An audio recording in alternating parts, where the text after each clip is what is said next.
Tanong ni Brother Natoy Alinton. Good evening, Brother Johnson at Brother Gomer. Pwede nyo ba ito may paliwanag ang pangitain ni Propeta Daniel? At kailan ito natupad o nangyari? Wow, ang ganda. Daniel 9:25 hanggang 27. Basahin po natin mga kapatid. 9:25 hanggang 27. Iyong ang talastasin at bulayin na mula sa paglabas ng utos na isauli at itayo ang Jerusalem sa pinahiran na prinsipe. Magiging 7 sanglinggo at 62 sanglinggo. Ito'y matatayo uli na may lansangan at kuta sa makatibagay ng mga panahong mabagabag. At pagkatapos ng 62 sanglinggo, mahihiwalay ang pinahiran at mawawala ng anuman at gigibain ang bayan ng mga sanktuaryo ng mga tao ng prinsiping darating. At ang wakas niyaon ay sa pamamagitan ng baha at hanggang sa wakas ay magkakaroon ng digma. Ang mga pagkasira ay ipinasya na. 27. At pagtitibayin niya ang tipan sa marami sa isang sanglinggo at sa kalahati ng sanglinggo ay kanyang ipatitigil ang hain at ang alay. At sa pakpak na mga kasuklam-suklam ay paroroon ang isang maninira at hanggang sa wakas. At pagkapasya ay mabubuhos ang puot sa maninira. Ayan.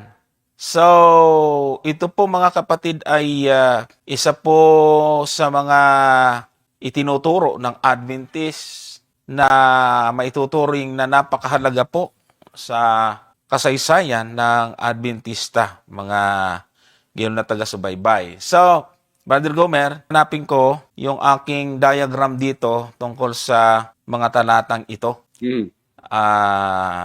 Para mas madali niya maintindihan. Ganito kasi yan, Brother Natoy, pero Brother Gomer, ikaw muna. Nandito nakita ko rin naman na, ayan. Actually, Brother Natoy, yung aming explanation dito ay hindi lang dyan, kundi hanggang doon sa pati yung 8:14. So, ito yung diagram namin. Ayan yun. Yung sinasabi po kasi doon sa talata, kung babasahin natin, doon sa verse 25, meron pong nakasulat doon na mula sa paglabas ng utos na muling itayo ang Jerusalem hanggang sa dumating ang Mesiyas na pinuno ay magkakaroon ng 7 sanglinggo at 62 linggo. So makikita po ninyo dito, so dito na lang natin sa itong kung mapipansin po ninyo yung 70 weeks. Diyan sa itaas kasi, nakalagay yung hanggang 2,300 days, year, then shall the sanctuary be cleansed. Daniel 8:14. Wag na po muna natin yan isama kasi ang tinutukoy lang naman is yun dito sa 70 weeks. No?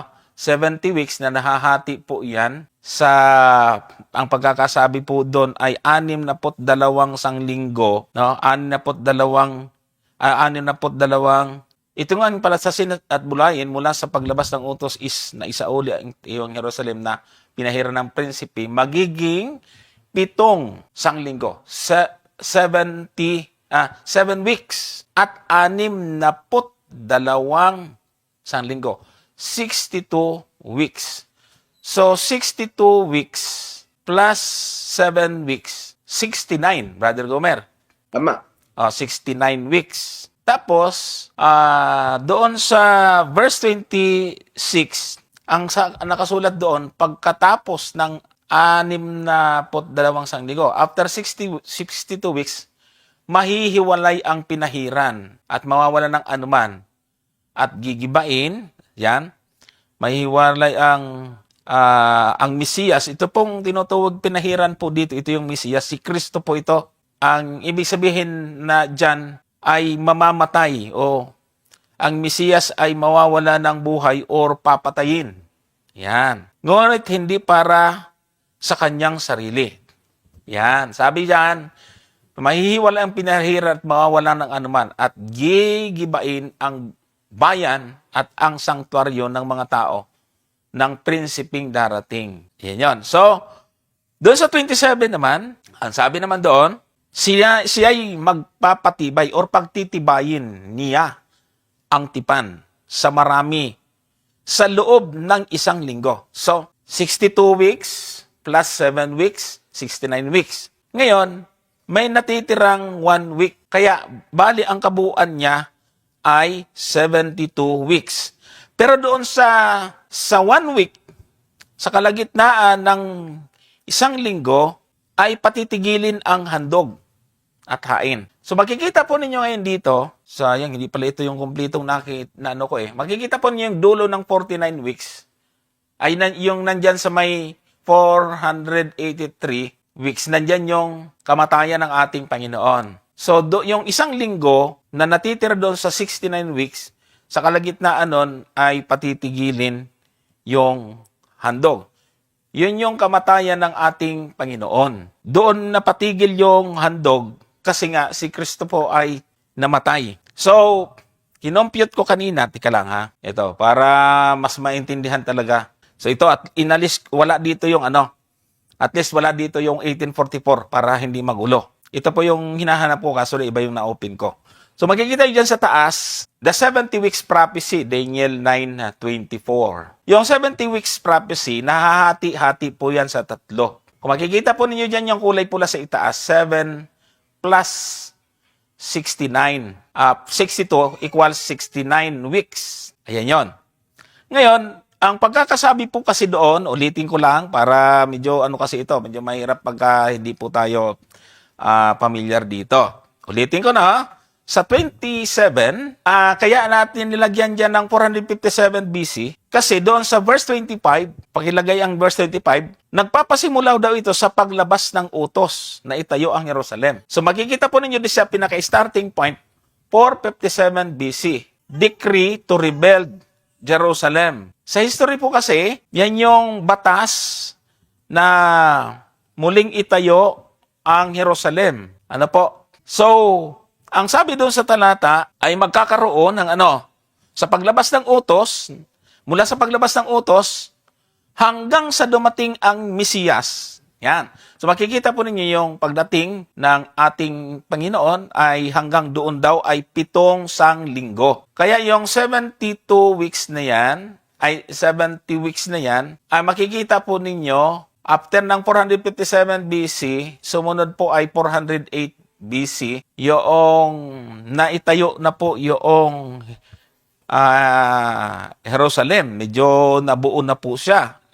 Yan. Kaya upang sabi, sa 7 linggo, mayroong mga mangyayari upang tapusin ang pagsalangsang at upang wakasan ang pagkakasala, upang linisin at sa kasamaan at upang dalhan ng walang hanggang katuwiran at upang tatakan ang pangitain at ang panghula at upang pahiran ang kabanal-banalan. So, yan yung mga mangyayari doon sa loob ng 72 weeks.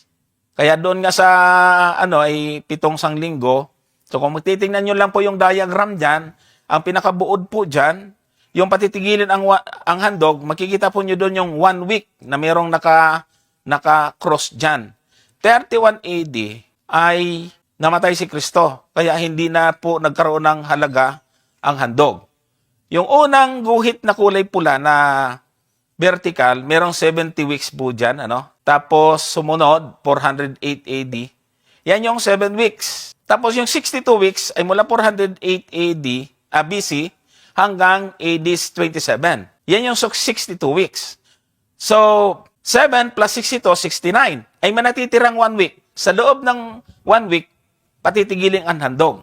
Kaya yung 1 week po dyan, mga kapatid, mula yan 27 AD hanggang sa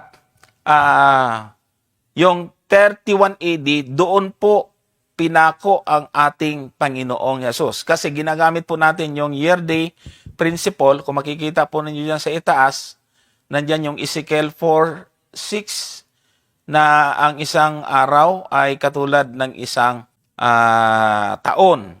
Tapos itong 34 AD, mga kapatid, yan dulo ng 70 weeks, dyan po itinakwil ang Israel bilang espesyal na bayan ng Diyos noong batuhin nila si Esteban. So, the gospel goes to Gentiles. Kaya ito yung palugit na ibinigay sa bayan ng Diyos, yung 72 weeks. Ayan, mga kapatid, nahihirapan talaga aswa mata ko. Hindi ka pa talagang magaling, Brother Gomer. Ayan, tama Brother Johnson.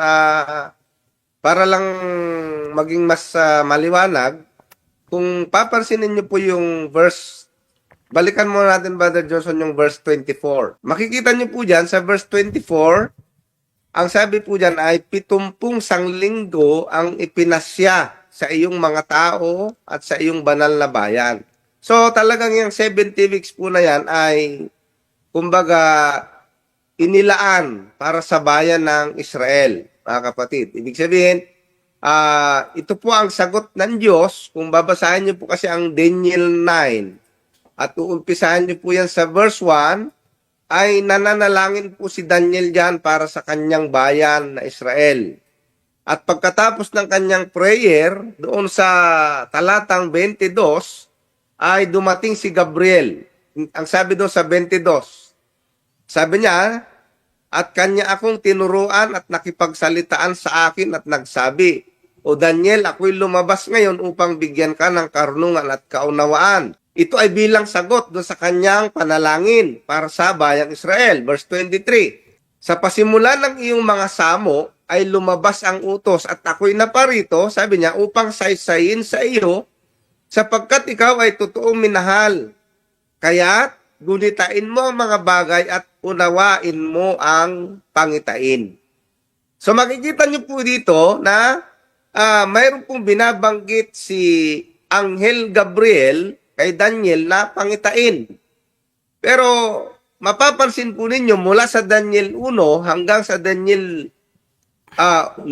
9:1 hanggang dito sa talatang binabasa po natin, wala hong pangitain.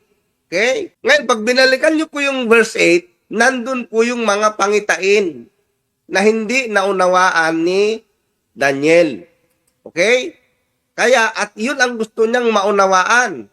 Basahin po natin yung 8:26 para makita po ninyo yung background. Ano? Kung bakit nagkaroon ng 70 weeks po dito. Yung 8:26. Sabi rito, at ang pangitain sa mga hapon at mga umaga na nasaysay ay tunay. Ngunit ilihim mo ang pangitain sapagkat ukol sa maraming araw na darating. O nakita po ninyo, so mayroong pangitain. Sa verse 27, anong sabi rito sa verse 27? Tingnan po ninyo. At akong si Daniel ay nanglupaypay at nagkasakit ng ilang araw. Nang magkagayon ay nagbangon ako at ginawa ko ang mga gawain ng hari at ako'y natigilan sa pangitain, ngunit walang nakakaunawa. Nakita po ninyo mga kapatid, so ito yung katapusan ng verse ng chapter 8. Kaya pagdating sa chapter 9, nanalangin si Daniel at bumalik si Anghel Gabriel. At yun na nga yung sinasabi niya doon sa talatang 23. Balikan natin yung 9:23. Tingnan po ninyo mga kapatid. Sa pasimula ng iyong mga samo, sabi ni Gabriel, ay lumabas ang utos. O kita nyo na, ano yung utos? Ako'y naparito upang saysayin sa iyo, sapagkat ikaw ay totoong minahal, kaya't gunaytain mo ang mga bagay, alalahanin mo, sabi niya, yung mga bagay, at unawain mo ang pangitain. Nakita mo? So yung pangitain na tinutukoy dito, Brother Johnson, ay merong kinalaman dun sa chapter 8. Na doon sa chapter 8, makikita po ninyo, ang sabi ni Daniel, nang lupaypay siya at yung pangitain walang nakakaunawa. Ngayon, dumating si Gabriel dito sa chapter 9 upang ipaunawa sa kanya ang pangitain. Nakita po ninyo, ano? Ngayon, pagdating sa 24, ito na, yung kasagutan doon sa kanyang panalangin. Ito na po, 70 sanglinggo ang ipinasya sa iyong mga tao at sa iyong banal na bayan. So, ang ibig sabihin, mula doon sa pangitain na yun pala, na ipinakita kay Daniel, ay meron palang portion po doon ang bayan ng Israel. At ang sabi dyan ay 70 sanglinggo. Ngayon, pag pinag-aralan natin itong 70 sanglinggo na ito, ito ho ba ay literal na 70 sanglinggo? Or ito ba ay prophetic? Yan ang dapat po nating maintindihan. Kasi pwede nating sabihin na yung 70 weeks, kung ililiteral nyo po yung 70 weeks, abay, ilang taon lang yan. Wala pang 2 taon yan, Brother Johnson. Mm. Okay? Wala hong 2 taon yan kung ililiteral mo yung 70 weeks. Kasi ang isang taon ho ay 52 weeks Brother Johnson. Oo. So, ibig sabihin, halos isang taon lang humahigit kung ililiteral po natin. Kaya, ang mga Seventh-day Adventist po ay naniniwala na yung 70 weeks po na yan ay prophetic. Nang ibig sabihin, pagka-prophecy ang pinag-uusapan, ay yung 1 day equal to 1 year. Yan po ang pagka pinag-usapan po natin ng prophetic. Paano po tayo nakakatiyak na talagang itong 70 week, ang katuparan po nito ay hindi literal na 70 weeks, kundi ito ay prophetic siya at ang tinutukoy po nito ay 490 years. Kasi nga, yung 70 weeks times 7, that is 490 days. Ngayon, kung ang days equal to year, yan po ay equal to 490 years. So, dalawa lang po ang pagpipilian po natin dyan. Either literal na 70 weeks yan, or either prophecy po yan na ang tinutukoy nga is 490 years. Ngayon, paano tayo nakakatiyak na itong 70 weeks na ito ay talagang hindi po literal na 70 weeks? Yan po yung dapat natin titingnan dito. Pagdating sa 25, ito na po, makikita po ninyo na hindi po talaga sa literal na 70 weeks lang. Bakit? Sabi niya, iyong ang talastasin at bulayin na mula sa paglabas ng utos na isauli at itayo ang Jerusalem, sa pinahiran na prinsipe, magiging 7 sanglinggo at 62 sanglinggo. So makikita niyo yan, hinati sa dalawa. Bakit po hinati sa dalawa?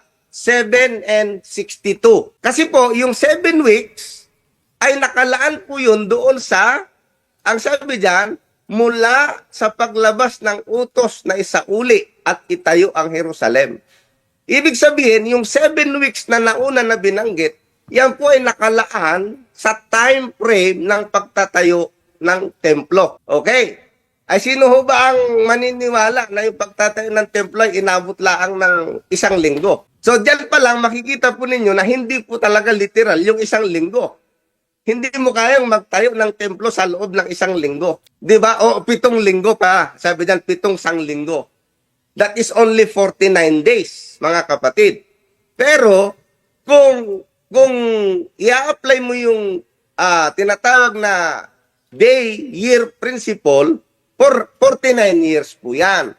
Which is exactly doon sa pagtatayo ng templo. Pag tiningnan niyo po yung kasaysayan mula nung umpisahan nilang pagtatayo ng templo, yan po talaga yung time na inabot po nila. Nasa mga 49 years po yan. Okay? And then sabi niya, yung pangalawang portion ay yung 62 weeks. Ano naman ang kinalaman po nitong 62 weeks? Kapag inad mo yung 69, ay yung 62 plus 69 weeks, okay? Yan po ay 69 weeks. Ngayon, kung titingnan po ninyo yung 69 weeks, mga kapatid, ang katuparan po niyan ay ilang taon po yan. Okay? I-compute ko lang ha. Wala akong diagram, pero kung tingnan po niya, 69 times 7, 483 years po yan. Okay? Ngayon, yung 483 years, ang tanong po kasi dyan, kailan nag-umpisa? Di ba kailan nag-umpisa? Kaya nga, importante po yung starting point. Ang starting point po niya sa pag-aaral po natin, yung utos. Mula doon sa utos na itayong Jerusalem, sa pag-aaral po natin, 457 BC. Ngayon kung magko-compute po tayo, 457 BC, hanggang magbilang ka ng 483 years, i-compute nyo po yan, babagsak po yan sa 27 AD. Okay? Ngayon, anong nangyari doon sa 27 AD? Yan po yung baptism ng ating Panginoong Jesucristo. Dapat maliwanag po yan. Ilagay mo nga yung diagram mo dyan, Brother Johnson. Ito. Yung 27 AD, Brother Gomer, yung sinasabi Okay. mo, nasa diagram, pakisundan mo lang Okay. itong nasa nasa screen, ha? diagram po yan. Tinan Yung mo, 27 AD, yan po yung baptism. Pakita mo to. Ang sabi po doon sa talatang, kung tinanong po ninyo, pinahiran na prinsipe. Ibig sabihin, i-anoint. Doon po sa baptism, doon po inanoint ang ating Panginoong Isokristo. And that was 27 AD, mga kapatid. So, natapos na po yung 69 weeks na itayo ang templo. Dumating ang ating Panginoon, binautismuhan siya 27 AD, mayroon pang isang sanglinggo na natitira. At ang sabi doon sa 26 ba yun? Tingnan natin yung 26. Basahin po natin.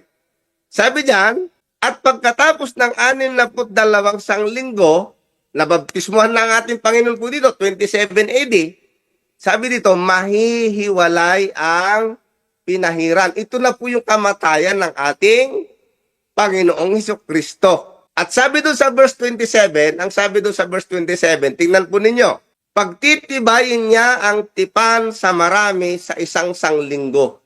Yung 1 week na natitira, yun po yung ministry, nag-umpisa ang ministry ng ating Panginoon, 27 AD. At ang sabi diyan, sa kalahati ng sanlinggo, kanyang ipatitigil ang hain at alay. Kasi nga, nangaral ang ating Panginoon ng 3.5 years. Tandaan po ninyo. Ibig sabihin, from 27 AD, nangaral po siya hanggang 31 AD. 3.5 years po yan. Bago po siya ipako sa krus. Kaya ang sabi diyan, sa kalahati ng sanlinggo, ang sabi diyan, ipatitigil ang hain at alay. Natupad po yan doon sa mga pangangaral ni Apostol Pablo sa Hebreo na nung dumating ang ating Panginoon, yung paghahandog ng mga hayop, ng mga tupa, ng mga baka, doon po natapos sa kamatayan ng ating Panginoong Hesukristo. So yan po yung ibig sabihin po niya sa kalahati ng isang sanglinggo. Ngayon, meron pang 3.5 na natitira at yan nga po ay natapos sa 34 AD noong patuloy na itinakwil ng bayang Israel yung pangangaral ni San Esteban. So yan po yung kabuuan ng 70 weeks na ibinigay at inilaan sa bansang Israel, Brother Johnson. At itong 7 plus 62, 69 weeks na binabanggit po doon sa binasa nating talata kanina. Ang gagawin ay patitigilin yung handog doon sa binabanggit ni Brother Gomer kanina. Pero ang pinaka-starting point niya, sa pag-compute natin ito, ay doon sa paglabas ng utos. At yun ay nangyari noong 457 BC. So, Daniel 9:25. At ang sabi doon sa talata ay magkakaroon ng 7 sanglinggo, 70 weeks. So 70 times 7, 49 years, mga kapatid. Tapos magkakaroon ng 62 weeks. So 62 times 7, 434. At yan yung kinompute kanina ni Brother Gomer, mga kapatid. Ang dulo niyan, ang dulo po noong 69 weeks, noong 27. Ito po yung baptism ng Panginoon. May natitirang isang linggo. Sa gitna ng sanglinggo, patitigilin yung hain. Okay, so ito na po, nakita natin yung kabuuan, ano? Simula ng 70 weeks ay 457 BC, ang dulo niya ay 34 AD. Yung 69 weeks ay hanggang 27 AD. May 1 week ngayon na natitira, ito ay 27 AD hanggang 34 AD. Sa gitna nito, patitigilin yung handog. Ayan yon. So yan yung 31 AD, crucifixion of Jesus. Sabi doon sa talata ay patitigilin yung handog. Kaya makikita po natin dito na pagkatapos ng 62 weeks, ang sabi po doon ay mahihiwalay ang pinahiran. Ano ibig sabihin ng pinahiran? Ito po yung baptism ng Panginoon. Siya yung Messiah. Kaya 27 AD. So makikita po natin ngayon, ang kabuuan po nito, yung 1 week na yan, doon si Kristo ipinako sa cross at doon po natigil yung hain. May comment si Natoy Alinton, sabi niya hindi daw si Kristo ang nagpatigil ng handog, kundi yung kapangyarihan ng hari na pumatay sa kanya. Hindi po, kasi yung salita po dito na patitigilin ang hain, meron po siyang authority ito, hindi po ito kalaban. Ibig sabihin, ang ating Panginoon mismo nang ipako sa cross, ang tumapos doon sa mga seremonyal o paghahandog ng mga hayop. Di na po siya naghandog, agyat po ay nangyari noong 31 AD. So yung kabuuan nung binabanggit po na talata sa inyong katanungan ay mula 457 hanggang 34 AD. So napakahalaga po nito, kaya tayo po ay mayroong magandang explanation na yung pong nawala doon sa pagkapako ng ating Panginoon ay hindi yung 10 utos, kundi yung handog ayon po sa propesiya ng aklat ng Daniel. Kaya kung mapapansin po ninyo, yung 34 AD, ito po ay ibinigay sa bayan ng Diyos para tapusin yung kanilang kumbaga binigyan sila ng palugit. Kaso lang ay hindi po sila nagbago. Kaya ang nangyari ay noong dulo ng 72 weeks ay hindi na po sila yung tinatawag na espesyal na bayan ng Diyos. So, ayan po yan.